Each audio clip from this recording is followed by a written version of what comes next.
Arizona has one U.S. Senate seat up for a vote and another that could open up in January. When Jon Kyl took the place of the late Senator John McCain, Kyl said he would only stay through the current congressional session, but it's not a guarantee. Christopher Conover learned as much when he sat down with Senator Kyl in Tucson. Their discussion began with how he's transitioned back into office since retiring nearly 6 years ago.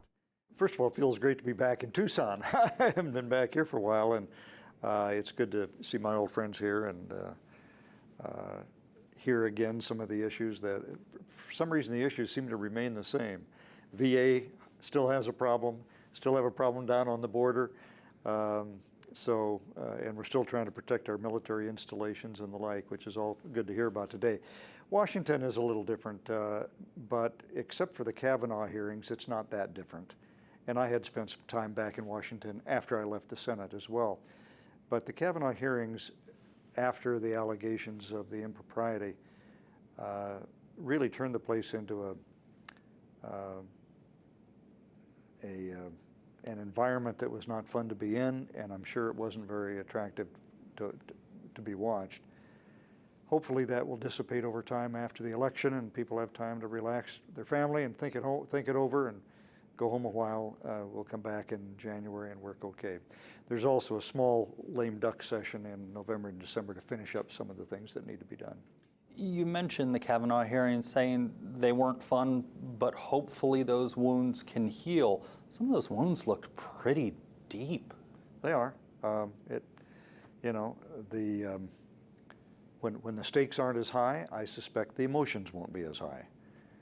Democrats saw big stakes here in a member going on the Supreme Court who they thought would not be the kind of judge that they wanted, and they wanted to stop him at all costs, and they tried very hard. Hopefully the issues that we'll have to face in the future won't engender that same kind of emotional hostility that you saw. And I remember doing an interview with you like this in 2007, sitting in your Senate office in Washington. The immigration deal had just fallen apart. Now, after 6 years gone, immigration's still on the table. Is there a linchpin to make immigration pass? You've been through it a couple of times. Somehow the politics has to be taken out of it. As long as the politics are there, it's not going to get solved.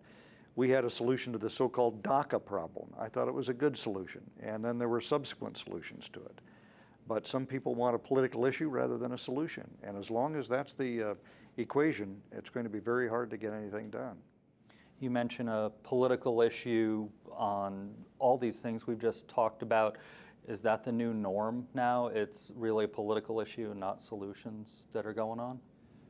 Obviously, politics has always been a big part of Washington, and there have been times in our history when it's been pretty nasty, as it is right now. But you'd like to get over that. You'd like to have a more civil discourse in the place that we're supposed to have that conversation, namely in the House and in the Senate and with the President.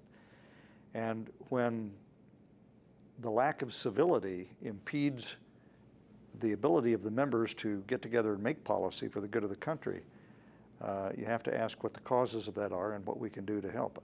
You've got to be nicer, and we've got to get back to civility so that we can have a debate about the merits of the issues rather than calling each other names and just trying to throw sand in the works because we don't like the folks on the other side.